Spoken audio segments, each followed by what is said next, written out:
Mônica, você tem afirmado em diversos artigos e entrevistas que o fiscalismo à brasileira está falido. Você podia explicar melhor essa conclusão? Primeiro, o que é o fiscalismo brasileiro e por que essa conclusão de que ele está falido? Que é uma conclusão que, se você passar aqui na Avenida Faria Lima, não te convidam nem para um café. Ah, eu não preciso tomar café com ninguém da Faria Lima. Aliás, acho ótimo que não me convida, inclusive porque eu não tomo café.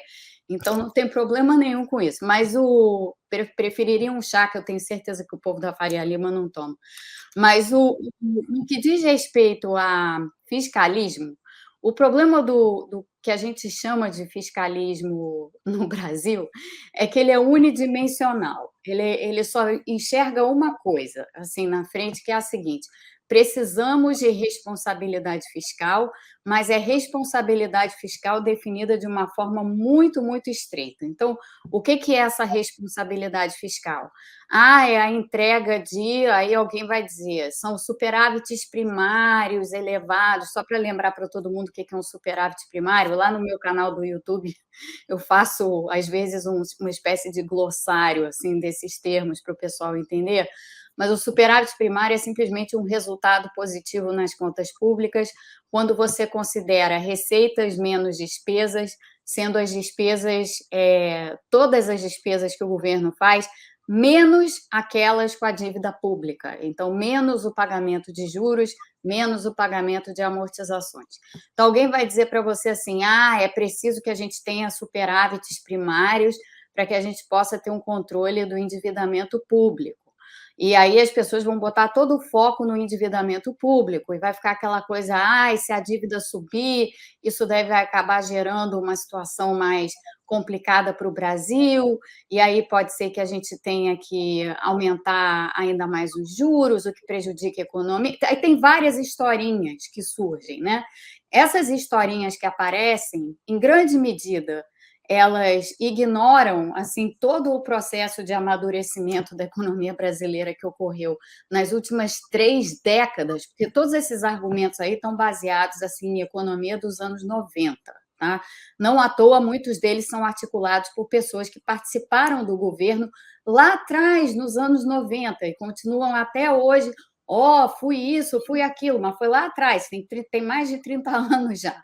E de lá para cá, as coisas evoluíram, o mundo andou, o Brasil também evoluiu, embora não pareça, o Brasil evoluiu de muitas maneiras. Então, essa forma de olhar para o que chamam de responsabilidade fiscal é uma forma antiga, velha, deixa de lado uma porção de variáveis importantes, ela não é inclusiva e ela não é nem constitucional, se a gente for parar para pensar no que são as reais prioridades do país. Então, eu tenho dito isso muito, porque, para mim, é mais ou menos assim: responsabilidade fiscal é você não só ter em conta o controle, sim, das contas públicas por alguma métrica que você queira utilizar, e geralmente essa métrica, no final das contas, vai ser o endividamento público mesmo, mas dentro dos marcos constitucionais. Então, eu ia dizer o seguinte: tem certas despesas que não adianta você querer gritar, chiar, fazer o que quiser, você vai ter que fazer essas despesas, porque elas estão inscritas na Constituição. Inclusive, elas estão ali constituídas como direitos fundamentais. O exemplo aqui são os programas sociais. Os programas sociais, no artigo 6º da Constituição, estão constituídos como um direito fundamental. Você não tem a opção de: não, eu não vou gastar com Bolsa Família, porque sei lá o quê. E aí dá esse tipo de ataque que a Faria Lima volta e meia dá, quando aparece alguém dizendo assim: não, a gente precisa reformular o Bolsa Família, a gente precisa alocar mais dinheiro no Bolsa Família para isso, para aquilo e tal. Isso daí, essa postura é, inclusive, uma postura anticonstitucional nesse sentido. Você está ignorando que aquilo ali é algo que está pré-estabelecido na Constituição e pré-determinado como um direito fundamental. E a outra questão aqui é essa discussão de dívida pública. Assim. Dívida pública, evidentemente, são os títulos que o governo emite para se financiar. Mas a dívida pública brasileira, ela tem algumas idiosincrasias assim que fazem com que o que parece ser uma imensa dívida, na verdade, não é tão grande quanto parece. Não é que não seja grande, é grande e está relativamente alta quando comparada aos nossos pares emergentes, mas não é do tamanho que muitos acham. O Brasil não está à beira de colapso fiscal nenhum, nem vai ter problemas de financiamento no curto e médio prazo, como os argumentos dos fiscalistas, muito convenientemente, tendem a sugerir. Mas você acha que existiria espaço até para expandir um pouco essa dívida pública, para que o governo tivesse recursos para cumprir as obrigações constitucionais e também relançar a economia, ou de fato tem que haver um objetivo de imediatamente já começar a derrubar esse percentual da dívida em relação ao PIB através de políticas de contenção fiscal? Não, eu não acho que a gente precisa imediatamente derrubar nada. O que eu acho é o seguinte, assim, olhando para o endividamento público no que a gente chama de médio prazo, e aí vamos definir médio prazo de uma forma mais generosa, né? Algo entre 5 e 10 anos, porque endividamento, lembrando, é um estoque. Você não vai reduzir um estoque por meio de fluxos de forma muito rápida. Não tem como fazer isso. Se você tentar fazer isso, você vai estrangular completamente a economia. Isso é o que muitos chamam de austericídio. Foi o que se tentou fazer na Europa e deu super errado. Não à toa o debate internacional está tocando em outra nota hoje em dia, né? Em vez de e evoluiu para um outro lado completamente distinto desse que marca o debate no Brasil. Mas o que você precisa é ter um controle do endividamento público num horizonte de tempo.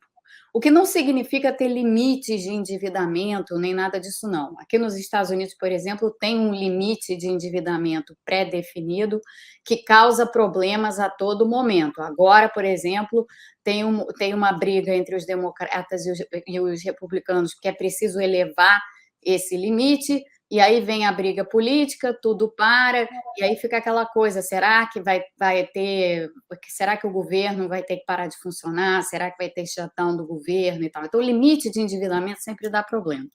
O que a gente precisa ter é não um limite, mas ter pré-estabelecida uma trajetória de endividamento público para o qual a gente espera convergir ao longo do tempo. Essa trajetória tem que ser uma trajetória de estabilidade e declínio. Mas essa estabilidade e declínio, elas podem ser suaves. Você não tem nenhuma necessidade de pegar o endividamento público brasileiro hoje e dar um tapão para baixo nele e estrangular a economia para fazer isso. Assim, o Brasil não está à beira de uma crise. Você faz isso quando um país está à beira de uma crise.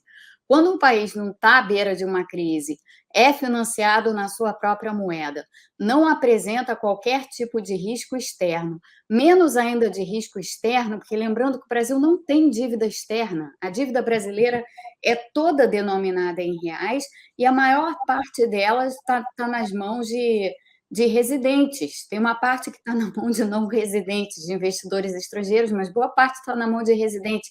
Então, a gente não tem mais o problema que a gente tinha no passado de ter uma grande parcela da nossa dívida nas mãos de estrangeiros e ainda por cima denominada em moeda estrangeira. A gente não tem mais esse problema. Então, diante disso, a gente não tem necessidade nenhuma de fazer ajuste a toque de caixa. A gente tem que fazer um ajuste ao longo do tempo, que sim, pode ser suave, não precisa ser nada enfim, urgente, feito às pressas e mal feito, né? O nosso histórico nos últimos anos é de fazer as coisas às pressas e mal feitas, como fizemos o teto de gastos, por exemplo.